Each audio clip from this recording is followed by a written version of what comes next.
దేవునికి స్తోత్రములు. మనము కొన్ని రోజుల నుండి దేవుడు మనల్ని ఎలా రక్షించాడు అనే సంగతులు మనము తెలుసుకుంటూ ఉన్నాం. పాప మరణముల నియమము నుండి మనల్ని రక్షించాడు ఎవరు? యేసుక్రీస్తు ప్రభువారు అని మనము తెలుసుకుంటూ ఉన్నాం. కొన్ని రకాలైన మరణాలు, ఇంకా ఎన్ని రకాలు ఉంటాయి. కొంతమంది అంటారు, నేను ఈ బాధపడలేక చనిపోతున్నానయ్యా అంటారు. వచ్చిన బాధలను బట్టి కూడా ఆ యొక్క మరణం అంటే అంత కష్టాలన్నమాట. అలా ఎన్నో ఉంటాయి. కానీ మనము కొన్ని బైబిల్ గ్రంథములో నుండి దేవుడు మనకు తెలియజేసిన సంగతులను మనము తెలుసుకున్నాం. మొదటిది చెప్పాలి, మీరు విన్నవారు కనుక. మొదటిది దిగంబరత్వమైన మరణము నుండి రక్షించాడు. రెండవది అపరాధముల చేత, పాపముల చేత చచ్చిన మనల్ని బ్రతికించి రక్షించాడు.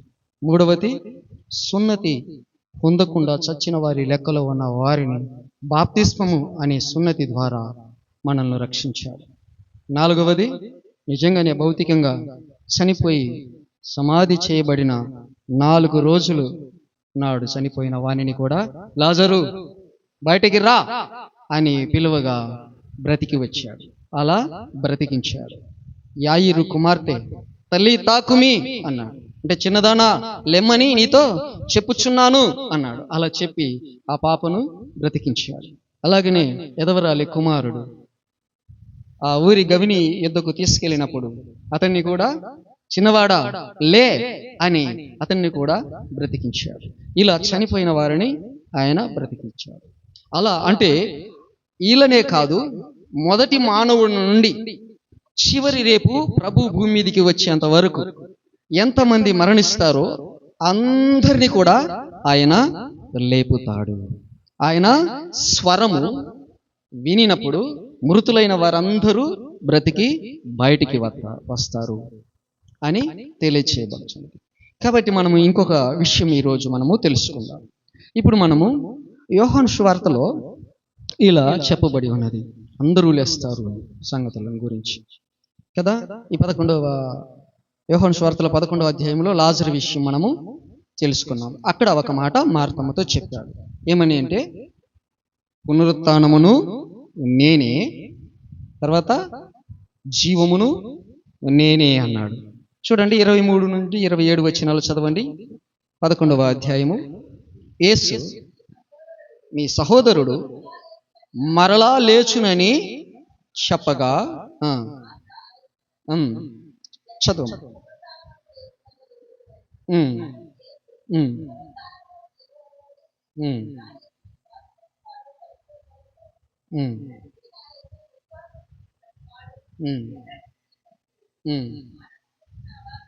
చాలు. విన్నారు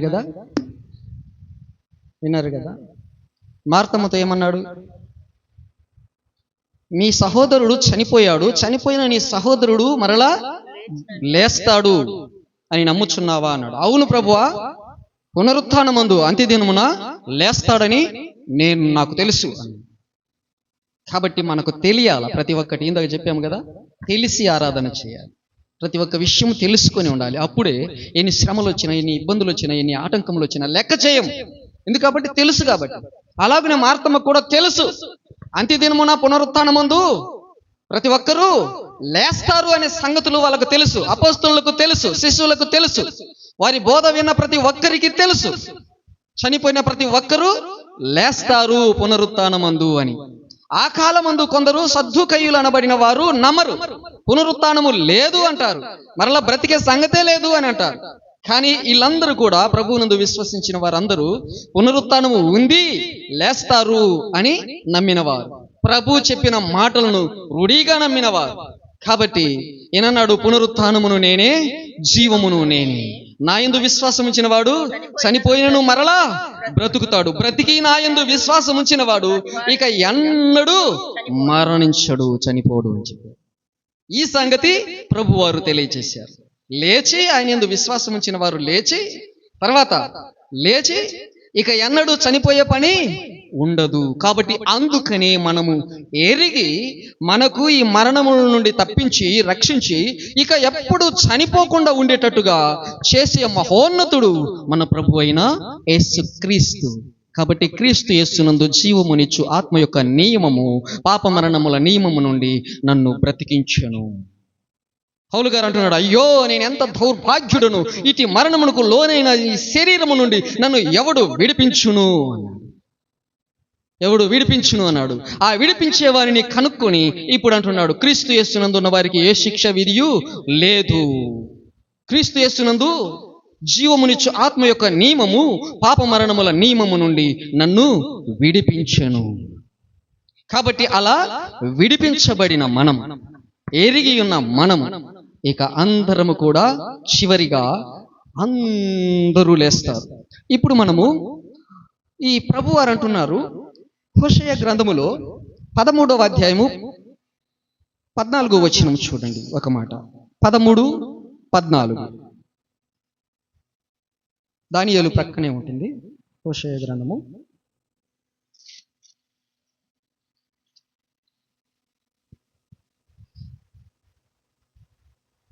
చిట్ట చివరన ఆయన 14వ వచనం, చిట్ట చివరన ఆయన మరణాన్ని నశింపచేస్తాడు. మరణాన్నే నశింపచేస్తాడు. ఇప్పుడు ఉంది మరణం, ఆయన గెలిచి లేచాడు మరణం నుండి. ఇప్పుడు ఆయన ఏ మనిషి మీదకి కూడా ఇక మరణం రాకుండా దానిని నశింపచేస్తాడు అనే సంగతులు కూడా పాత నిబంధన కాలంలో హోషేయ అనే ప్రవక్త ద్వారా ఇలా తెలియచేస్తున్నాడు. 14వ వచనం చూడండి. ఆయనను పాతాళ వశములో నుండి నేను వారిని విమోచించుదును, మృత్యువు నుండి వారిని రక్షిస్తాను. ఓ మరణమా నీ విజయం ఎక్కడా? ఓ మరణమా నీ ముల్లెక్కడా? పశ్చాత్తాపము నాకు పుట్టదు అన్నాడు. దేవుని స్తోత్రం, హల్లెలూయా. పశ్చాత్తాపము నాకు పుట్టదు.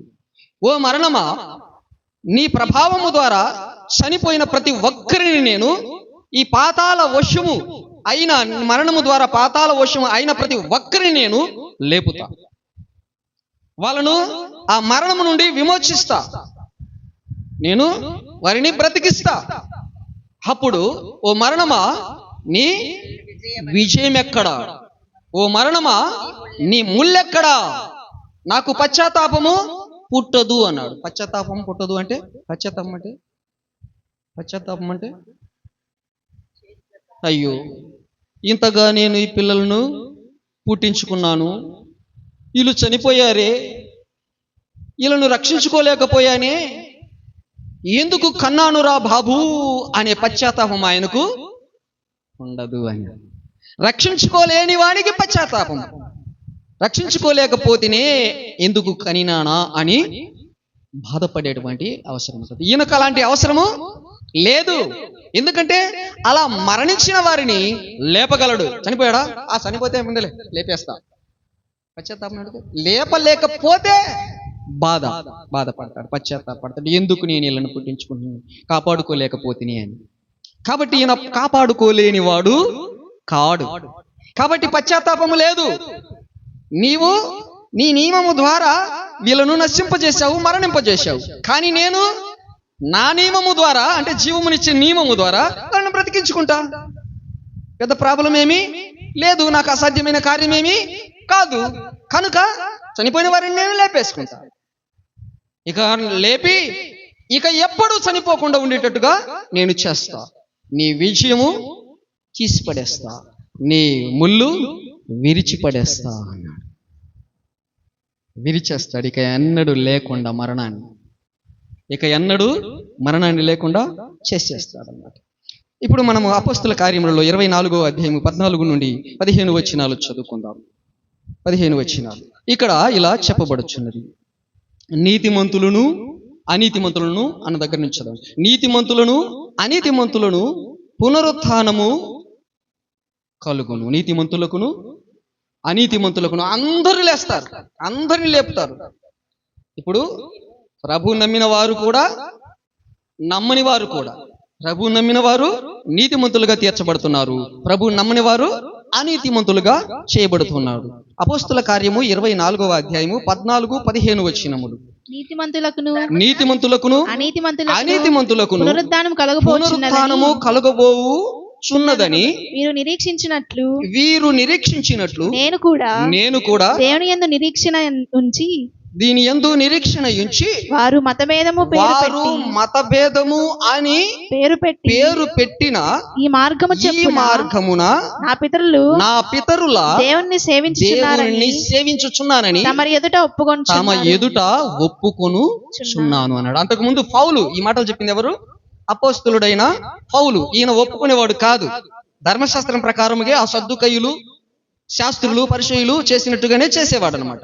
ఇప్పుడు ప్రభువు తానే మాట్లాడి ఆ సంగతులన్నీ తెలియచేసినప్పుడు ఈయన తెలుసుకొని, నేను నమ్ముతున్నా, అందరికీ పునరుత్థానం ఉందని నమ్ముతున్నా, కాబట్టి నమ్మిన వారు నిరీక్షించినట్లుగా నేను కూడా నిరీక్షిస్తున్నా, ఈ మార్గమందు దేవునిని, నా పితరుల దేవునిని నేను సేవిస్తున్నా అని మీ ఎదుట నేను ఒప్పుకుంటున్నాను అని ఒక అధికారి యొద్ద ఒప్పుకున్నాడు. చర్చకు వచ్చినప్పుడు, పెద్ద సమావేశము కూడినప్పుడు, అలా మనం అందరము కూడా ఈ పునరుత్థానమందు లేస్తాము అని మనము ఒప్పుకొని తీరాలి అని ఇక్కడ మనకు తెలియచేయబడుచున్నది. అలాగే రోమపత్రికలో 2వ అధ్యాయము 5 నుండి 10 వచనాల వరకు చదువుదాం. 5 నుండి 10 వచనాలు.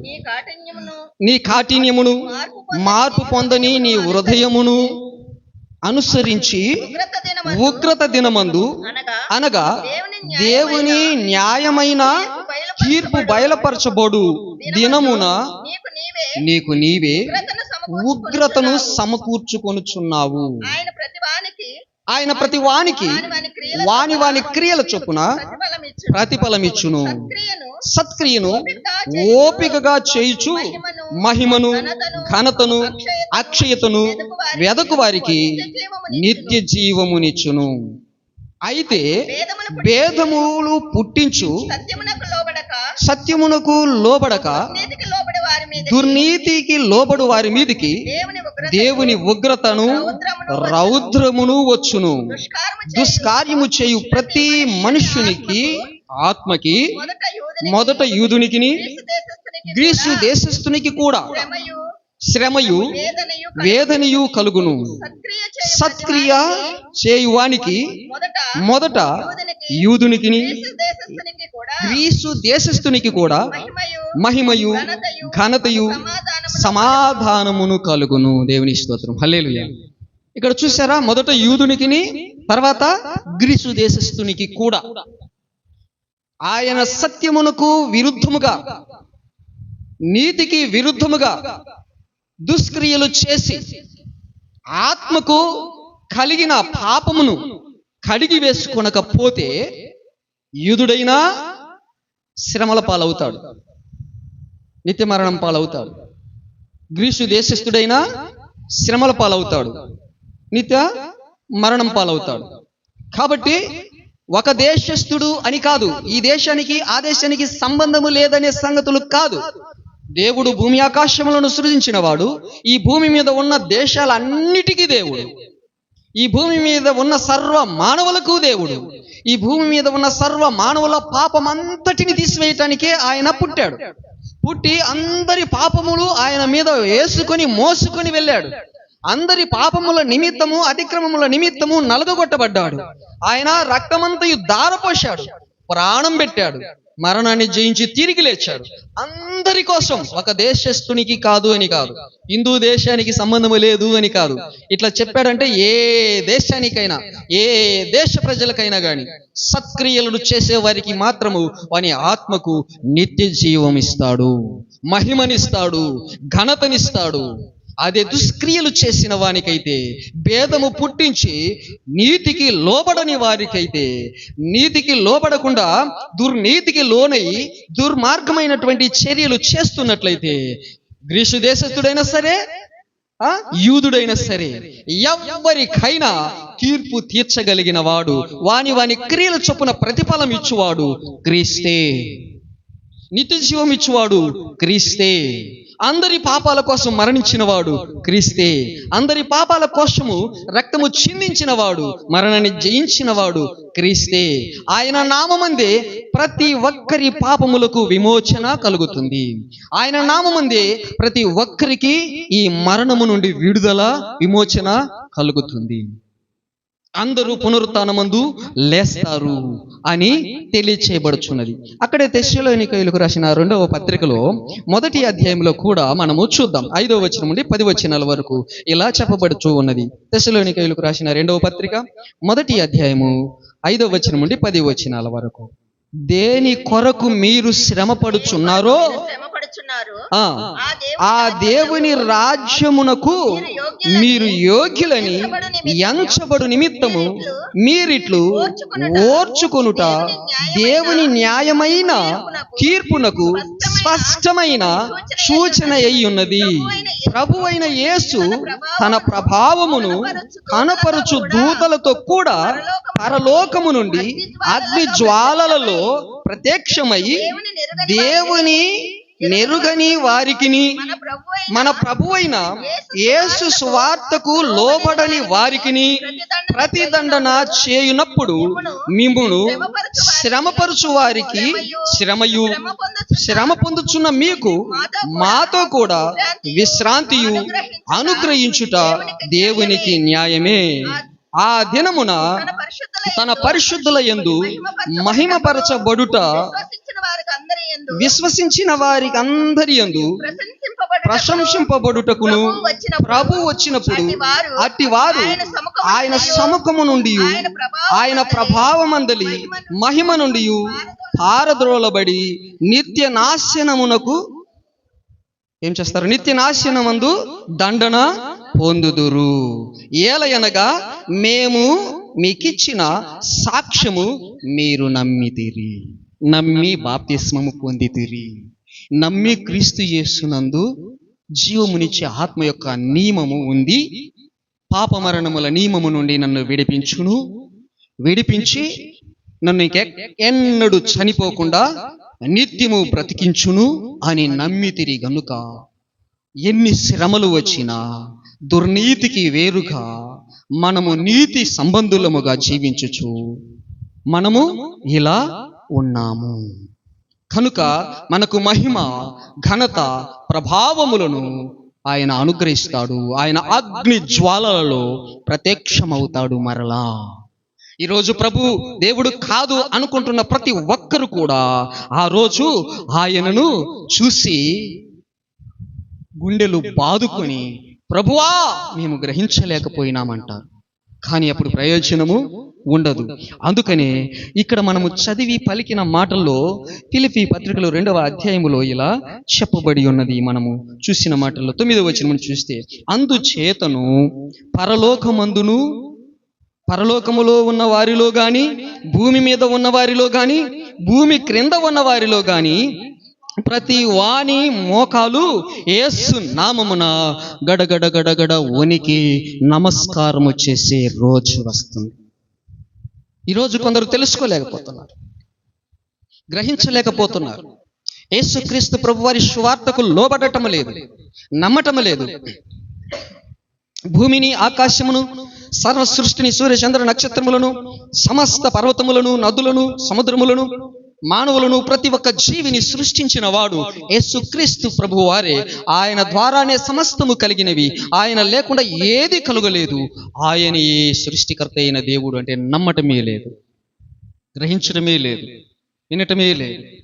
కనుక ఆయన వచ్చినప్పుడు రేపు ఇలాంటి వారందరూ కూడా ఆయన ఎదుట పునరుత్థానములో లేస్తారు.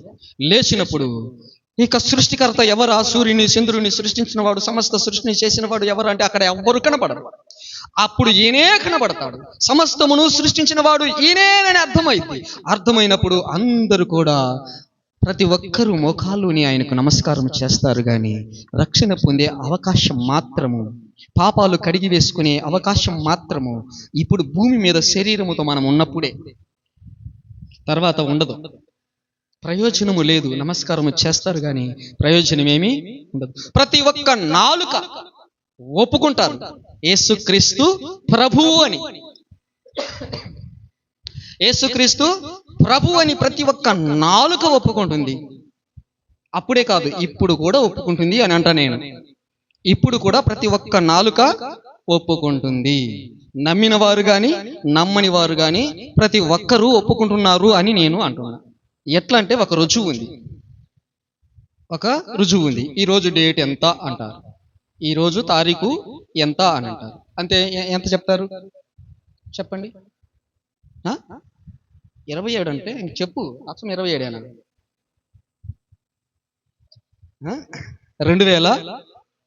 2025వ సంవత్సరము 7వ నెల 25వ తారీఖు. ఎక్కడి నుంచి లెక్క పెట్టావు నువ్వు? ఎక్కడి నుంచి లెక్క పెట్టారు మీరు? క్రీస్తు పుట్టినప్పటి నుంచి, క్రీస్తు శకం ఇది. కాబట్టి ఈ డేట్ చెప్పుకునే ప్రతి ఒక్కరూ ఆయన ప్రభు అని ఒప్పుకుంటున్నట్టే. నీ పుట్టినరోజు చెప్పమన్నా నాకు ఇన్ని సంవత్సరాలను చెప్తే పలానా డేట్ని నేను పుట్టానంటే యేసు ప్రభువు కానుంచి లెక్కబెట్టి యేసు ప్రభువును ఒప్పుకున్నట్టే. నీ డేట్ చెప్తే, నీ తారీఖు చెప్తే, నీ పెళ్లి రోజు చెప్పినా, ఈ ప్రతి మనిషి పుట్టిన ప్రతి ఒక్క రోజు చెప్తే యేసు ప్రభువును ఒప్పుకొని నువ్వు లెక్క చెప్తున్నావు. నీ ఆయుష్ కాలము, నీ సంవత్సరాలు, ఈ 2025 సంవత్సరాలు ఆయనవి. ఈ సంవత్సరాలు చెప్పే ప్రతి ఒక్కరూ యేసు ప్రభు అని ఒప్పుకుంటున్నారు. అది కాకుండా ఇంకొకటి ఏదో నువ్వు డేట్ చెప్పినట్లయితే, ఇంకెక్కడి నుంచో నువ్వు ఇన్ని వేల సంవత్సరాల ఈ తారీఖున ఈ నెలలో నేను పుట్టినానంటే నువ్వు యేసు ప్రభువును ఒప్పుకోనట్టు. కానీ ఈ డేట్ చెప్పేవారందరూ, ఈ తారీఖు చెప్పేవారందరూ యేసు ప్రభు అని ప్రతి నాలుక ఒప్పుకుంటుంది. ఈ సత్యమును గ్రహించారా? ఈ సత్యమును గ్రహించలేకపోతున్నారు అందరూ. కాబట్టి ప్రతి నాలుక ఒప్పుకోవాల్సిందే. ఈ తారీఖులు, ఈ రోజులు, సంవత్సరాలు చెప్పేవారు. క్రీస్తుకు పూర్వము అంటారు. తర్వాత అంతకు ముందు చెప్పాలంటే క్రీస్తుకు పూర్వము, తర్వాత చెప్పాలంటే క్రీస్తు శకం. కాబట్టి క్రీస్తుకు పూర్వము చెప్తున్నారు, క్రీస్తుకు శకము చెప్తున్నారు, వర్తమాన కాలము. ఇవి రెండు చెప్పేవారు. ప్రతి నాలుక, ఇలా చెప్పే ప్రతి ఒక్క నాలుక యేసు ప్రభు అని ఒప్పుకుంటుంది అని మనము తెలుసుకుంటున్నాం. కాబట్టి అంత సులభంగా యేసు ప్రభు దేవుడు కాదు అనటానికి లేదు. తెలిసో తెలియకనో నీవు ఒప్పుకొని తీరుతున్నావు. తెలిసో తెలియకో ప్రతి ఒక్క మనిషి ఒప్పుకొని తీరుతున్నాడు, యేసు ప్రభు అని ఒప్పుకొని తీరుతున్నాడు. అంతేకాకుండా ఈ అంగీకరించిన వారందరూ కూడా పునరుత్థానమందు లేచి ఏం చెప్తారు? ప్రతి నాలుక ఒప్పుకుంటూ ప్రతి ఒక్క మోకాలొంగి నమస్కారము చేసి కూడా ఒప్పుకుంటారు. ఆ రోజు, ఈరోజు మామూలుగా చెప్తారు కానీ యేసు ప్రభు ఎదుట మోకాలు ఓనరు కానీ ఆ రోజు మాత్రం ప్రతి ఒక్క మోకాలు వంగి ఆయనకు నమస్కారము చేసి ఇలా తెలియచేస్తారు. కాబట్టి ఇలా ప్రతి ఒక్కరిని లేపుతాడు. మరణానికి లోనైన వారందరూ, వాళ్ళందరికీ బహుమానాలు ఇస్తాడు. ఇక ఎన్నడూ చనిపోకుండా చేస్తాడు అనే సంగతులు ఇక్కడ తెలియచేస్తున్నాడు. కాబట్టి ఇప్పుడు మానవులందరికీ, ప్రభువు నమ్మినా నమ్మకపోయినా మనుషులు అనబడిన ప్రతి ఒక్కరూ దేవుని బిడ్డలే. ఈ దేవుని సృష్టిలో ఉన్న అమూల్యమైనటువంటి సృష్టి మానవ సృష్టి. ఈ మానవ సృష్టిలో ఈ మానవులను రక్షించడానికి ఆయన మానవునిగా వచ్చాడు. మనుష్యుని రూపము ధరించుకున్నాడు. దేవునిగా ఉండవలసిన సంగతులను విడిచిపెట్టకూడని భాగ్యమని ఎంచుకోగా ఈ ఫిలిప్పీ పత్రికలో 2వ అధ్యాయంలో 5వ వచనములో క్రీస్తుకు కలిగిన ఈ మనస్సు మీరు కూడా కలిగి ఉండండి. ఏంటి అంటే ఆయన దేవుని స్వరూపము కలిగిన వాడై ఉండి దేవునితో సమానముగా ఉండుట విడిచిపెట్టకూడని భాగ్యమని ఎంచుకొనలేదు గాని మనుషుల పోలికగా పుట్టి దాసుని స్వరూపమును ధరించుకున్నవాడై తన్ను తానే రిక్తునిగా చేసుకున్నాడు. ఎట్లా అంటే ఏలయనగా ఎంతగా రిక్తునిగా చేసుకున్నాడు అంటే సిలువ మరణము పొందునంతగా రిక్తునిగా చేసుకున్నాడు. అంటే ఈ సిలువ మరణం మహా భయంకరమైనటువంటి మరణం అన్నమాట, నీచులకు వేసేటువంటి మరణం అన్నమాట. కాబట్టి ఇంత మరణము ఎలా అంటే సర్వ మానవాలను నీచమైనటువంటి కార్యములు చేసి దోషములు చేసిన వారందరి దోషం పోవాలంటే వాళ్ళందరి మరణము ఈయన తీసుకొనివ్వాల్సి వచ్చింది. కాబట్టి ఇలా ఆ కార్యము జరిగించి మనల్ని విడుదల చేసి ఆయన మరణము నుండి తిరిగి లేచాడు. అందుకనే కడపట సర్వ మానవాలకు ఉన్న శత్రువును నశింపచేస్తాడు. లాస్ట్లో వీళ్ళందరినీ లేపి సమస్త మానవులను పునరుత్థానమందు లేపి మరణాన్ని ఏం చేస్తాడు? ఈ మరణింప చేసేటువంటి శత్రువు, మానవులకి ఉన్న శత్రువును నశింపచేస్తాడు. ఎవరు శత్రువు మనకి? ఎవరు? కాదు, చెప్పండి. మనకు శత్రువు ఎవరు? పౌలు గారు తెలియచేస్తున్నాడు. 1 కొరింథీయులకు రాసిన పత్రికలో 15వ అధ్యాయంలో 26వ వచనం. ఎవరు శత్రువు? వాడేం చేస్తాడు? మనం కడపట నశింపజేయబడు శత్రువు ఏంటి? మరణం. మరణం కాదు మనకు శత్రువు, చంపేసేది, చచ్చిపోయేది. ఈ మరణాన్ని నశింపచేస్తాడు. కడపట అంటే లాస్ట్ లో అందరినీ లేపినప్పుడు, ఆయన వచ్చినప్పుడు ఈ మరణాన్ని ఏం చేస్తాడు? ఆయన నశింపచేస్తాడు. పునరుత్థానమందు వీళ్ళందరినీ లేపుతాడు. ఈ లేచిన వారందరూ పరలోకములో దేవుని ఎదుట ఉంటారు. లూకా సువార్తలో 20:36 వచనములో కూడా ఇలా చెప్పబడి ఉన్నది. ఏమని చెప్పబడి ఉన్నది? వారు పునరుత్థానములో పాలివారయ్యుండి దేవదూత సమానులను దేవుని కుమారులనై ఉందురు గనుక వారికను చావనే చావరు. చావరు. ఎందుకు చావరు? ఈ మరణాన్ని నశింపచేశాడు. ఇక మరణము లేదు కాబట్టి వీళ్ళు ఏమవుతారు? పునరుత్థానమందు లేచి దేవదూతల సమానంగా ఉంటాం. మనం ఎలా ఉంటాము? ఇప్పుడు ఇలా ఉన్నాం కదూ, రేపు ఎలా ఉంటాం? పునరుత్థానమందు లేచినప్పుడు చనిపోతాం, ప్రభు వచ్చినప్పుడు. లేదా ప్రభు ఇప్పుడు వచ్చినా గాని ఒక్క నిమిషంలో, ఒక రెప్పపాటున మార్పు పొందుతాం. మార్పు పొంది ఎలాంటి రూపం వస్తుంది? దేవదూతల సమానమైనటువంటి రూపం వస్తుంది. దేవుని కుమారులము కుమార్తెలుగా ఉంటాం, దేవుని బిడ్డలంగా ఉంటాం, దేవుని పోలికగా ఉంటాం. కాబట్టి ఇక మరణము మన పైన ప్రభుత్వము చేయదు. ఇక మరణము వారి మీదకి అధికారము లేనే లేదు. వాళ్ళు చావనే చావు. దేవదూతలు చనిపోతారా? దేవుడు చనిపోతాడా? మన కోసం చనిపోయి లేచాడు, మనల్ని ఎప్పుడు చనిపోకుండా చేయటానికి. కాబట్టి అలాగే ఉంటుంది. కాబట్టి ఇలాంటి వారికి ప్రకటనల గ్రంథం 21:4 వచనం ఇలా తెలియచేయబడుచున్నది. ఆయన వారి కనుల ప్రతి బాష్ప బిందువును తుడిచివేయును, మరణము ఇక ఉండదు, దుఃఖమైనను ఏడ్పైనను వేదన అయినను ఇక ఉండవు, మొదటి సంగతులు గతించిపోయేనని సింహాసనములో నుండి వచ్చిన గొప్ప స్వరము చెప్పుట వింటిని. దేవుని స్తోత్రం, హల్లెలూయా. ఇక మరణము ఉండదు. ఇన్ని బాధలు భరించి ప్రభు కోసము దెబ్బలు తిని, కొరడా దెబ్బలు తిని, రంపాలతో కోయబడి, ఖడ్గములతో చంపబడి, చర్మము వలసబడి, దరిద్రులుగా ఉండి దేవుని సువార్త ప్రకటించి ఈ పునరుత్థానము ఉంది, ఈ పాప మరణముల నియమం నుండి విడిపించగలిగిన వాడు యేసుక్రీస్తు ప్రభువారు అని ఆయన ఇదిగో ఇన్ని రకాలుగా దీనికి నాకు అధికారం ఉంది ఇలా విడిపించగలగటానికి అని రుజువు చేసుకున్నాడు. మా కనులారా చూశాము, మా చెవులారా ఆ పరలోక బోధలన్నీ విన్నాము, విశ్వసించాము, మీకు చెప్తున్నాము అని చెప్పుచున్న వారిని ఎన్ని హింసలు పెట్టినా ఆ హింసలన్నీ భరించి ఓర్చుకొని కూడా ప్రాణాలు అర్పించుచు కూడా వాళ్ళందరికీ ఈ సువార్తను చెప్పాడు. చెప్పారు. అందుకని ఆ జాబితాలో, ఆ లెక్కలో మనము ఉన్నామని తెలుసుకోండి. ఈ ఫిలిప్పీయులకు రాసిన పత్రికలో 2వ అధ్యాయంలోనూ 14వ వచనములో ఇలా చెప్పబడుతుంది. మన గురించి చెప్పబడుతున్నది.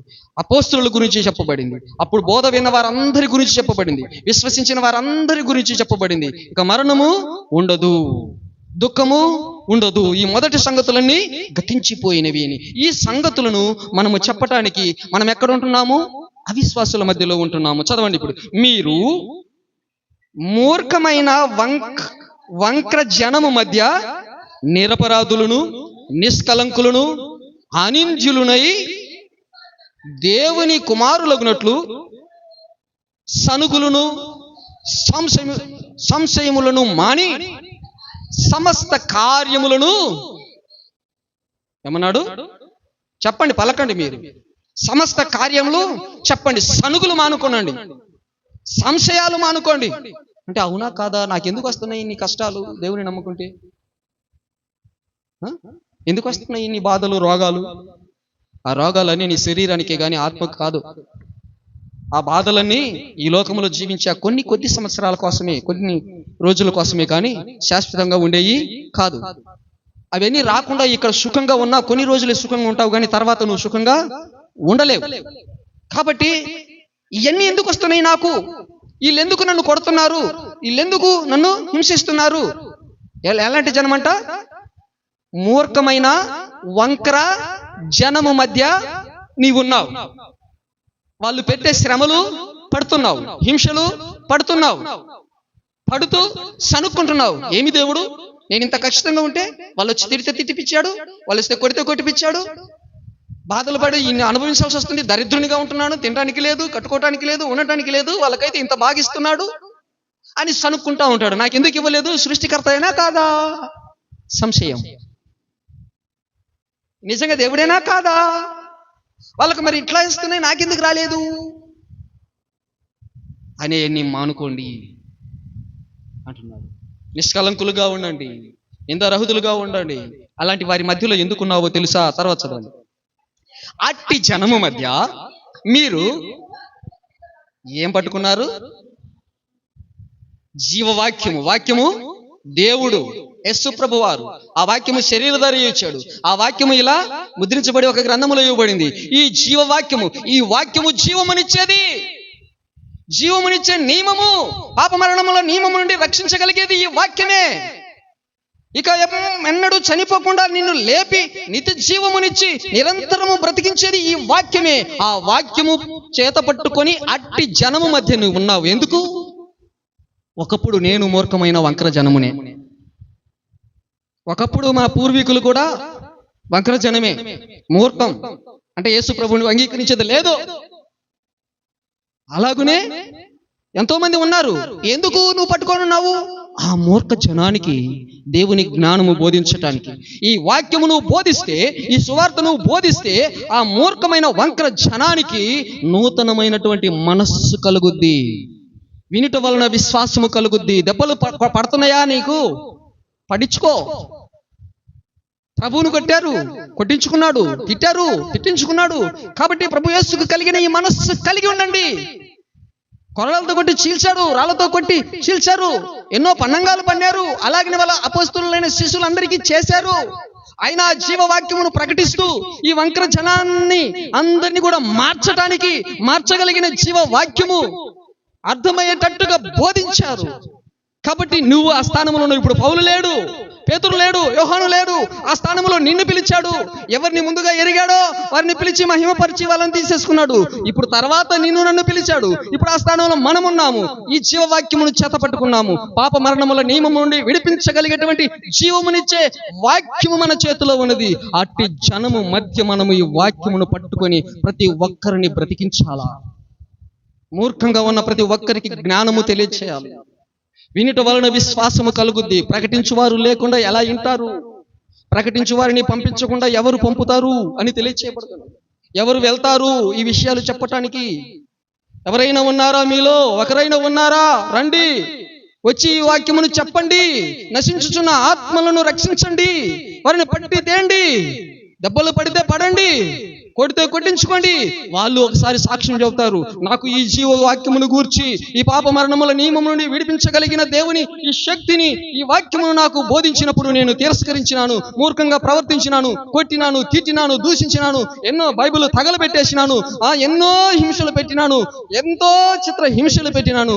అయినా నన్ను ప్రభు కనికరించి, అటువంటి పాపిని నన్ను కనికరించి నాకు రక్షణ ఇచ్చాడు, నాకు దర్శనమైనాడు, నాకు తెలిసింది అని వాళ్ళు హతసాక్షులుగా ఉండి నిన్ను నన్ను కూడా పొగిడే రోజు ఒక రోజు ఉంటుంది. నిన్ను నన్ను గురించి కూడా సాక్ష్యం చెప్పే రోజు ఒకటి ఉంటుంది. నువ్వు సనుక్కుంటూ వెనుక తీస్తే, ఈ జీవవాక్యాన్ని ఇతరులకు పంచి జీవము కలిగింపకపోతే, ఆ పాప మరణముల నుండి విడిపించకపోతే నిన్ను లెక్క అడుగుతాడు తప్పకుండా, నన్ను లెక్క అడుగుతాడు తప్పకుండా. కాబట్టి మనము చాలా సీరియస్గా ఉండాలి. ఏదో ఆదివారం వస్తున్నాము, చదువుకుంటున్నాము, ఆరాధన చేస్తున్నాము, ఆ ప్రభురాత్రి భోజనము ఆయన శరీరము రక్తము మనం పుచ్చుకొని పాత్రలో ఉన్నాము, మనమే నిత్య జీవానికి పోదాము అనుకుంటున్నావేమో. నిన్ను అలాంటి చోట ఉంచినందుకు నువ్వెంతో ధనిరాలిగా సంపాదించుకో, ఆత్మలను రక్షించు. అలాంటి వారు లేకపోతే ఎవరికి చెబుతారు? అందరూ పరిశుద్ధులైతే ఇంకెవరికి చెబుతారండి సువార్త? చెప్పండి, అందరూ పరిశుద్ధులైతే సువార్త ఎవరికి చెబుతారు? అలాంటి వారి మధ్యలో ఉంచింది ఎందుకు? వారిని మార్చు. అందరి కోసం, వాళ్ళ కోసం నేను వచ్చి ప్రాణం పెట్టా. నువ్వు ఒకప్పుడు అలా ఉండే, నీ కోసం పెట్టాను. సర్వ మానవాళి కోసం పెట్టాను. గ్రీసు దేశము కాదు, యూదో దేశము కాదు, ఏ భూమి మీద ఉన్న ఏ దేశస్థులైనా ఈ నామమునే రక్షణ పొందాలి, ఈ నామమునే పాప క్షమాపణ పొందాలి, ఈ నామమునే మరణాన్ని జయించుకొని తిరిగి లేచి నిత్య జీవములో ప్రవేశించాలి అని ప్రభువు చెప్తున్నాడు. అంత భాగ్యము పొందిన నువ్వు నిద్రపోతావా? శివవాక్యము పట్టుకొని చెప్పకుండా దానికోసం ప్రయాసపడి కష్టపడకుండా ఉంటావా? నిన్ను నీవే చూసుకుంటావు. అందరూ తమ స్వకార్యములనే చూసుకుంటున్నారని అందుకుని ఈ పై మాటలో 4వ అధ్యాయంలో 4వ వచనంలో చెప్పబడుతున్నది. ఫిలిప్పీ పత్రికలోనే 2వ అధ్యాయం. అందరూ వాళ్ళ సొంత కార్యములు, నీ సొంత పనులే చేసుకుంటావా? ఈ మూర్ఖులైన వారికి వాక్యం చెప్పవా? అలా చెప్పకపోతే నా మూర్ఖత్వంలో నేను మరణించేవాని కదా. ఆ అందరూ లేచినప్పుడు ఆ 2వ పునరుత్థానంలో లేచి తీర్పు పొంది నిత్య నరకానికి పోయి నిత్య మరణం పొందుకునేవాడిని కదా.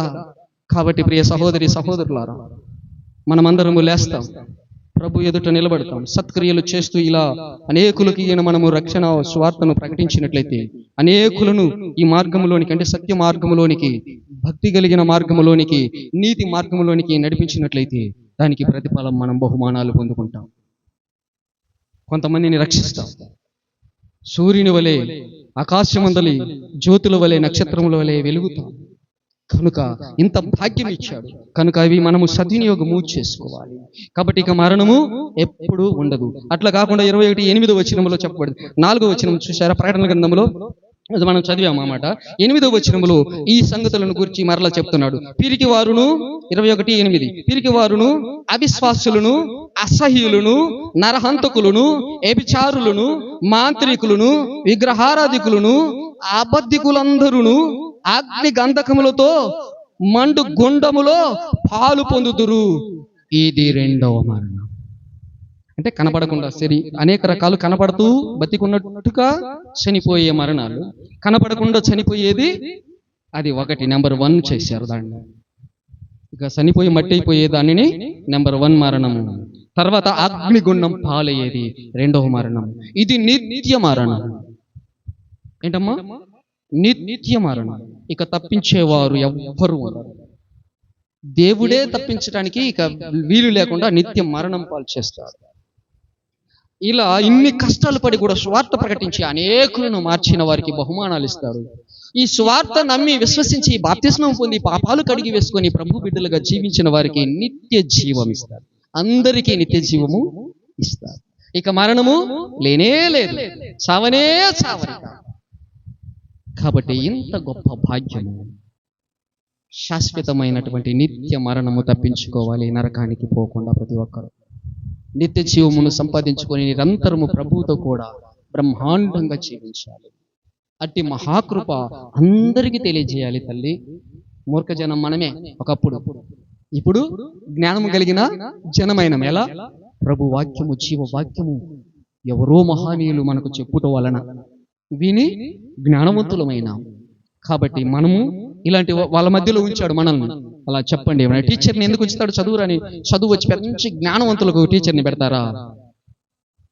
జ్ఞానం లేని వారిని కదా ఫస్ట్ అనే అక్షరాల దగ్గర నుండి నేర్పించి జ్ఞానవంతులుగా తీరుస్తారు. వాళ్ళకు మూర్ఖత్వం కదా పసిప్రాయంలో ఉండేది. కాబట్టి పసిపిల్లలు అని అంటున్నాడు దేవుడు. ఏమంటున్నాడు? మీరు పసిపిల్లలే అని నేను కనికరముతో మీకు అన్ని విషయాలు తెలియజేస్తాను. కాబట్టి వాళ్ళు పసిపిల్లలుగా మనం భావించాల తల్లి. ఎవరినైనా, మనల్ని ఎవరైనా ఏమన్నా అన్నా కొట్టినా, నీ కొడుకు వచ్చి నేను ఇట్ట కొట్టాడు అనుకో, నన్ను కొడతాడా అని నవ్వుతావు, కానీ అని తిరిగి కొట్టడానికి నీవు ఒకవేళ కొట్టాలనుకున్నా కానీ ఇట్ట అంటావు దగ్గరికి పేరుకు, వాడు భరించలేడని. కాబట్టి అలాంటి వారిని ప్రేమించాలా. నిన్ను వల్ల నీ పొరుగు వారిని ప్రేమించి, ఆ పొరుగు వాడు మన సొంతోడు అవుతాడు, స్నేహితుడు అవుతాడు, బంధువుడు అవుతాడు, దేవుని బిడ్డలమవుతాం, ఒక్క కుటుంబం అవుతాం, పరలోకమందున దేవుని సంబంధులమవుతాం, నిత్య జీవానికి వారసులమవుతాం, నిత్య మరణాన్ని తప్పించుకుంటాం. ఆ చేసే దేవుడు యేసుక్రీస్తు ప్రభువారి. ఆయనకే మహిమ, ఘనత, ప్రభావములు యుగ యుగములు కలుగునుగాక. ఆమేన్.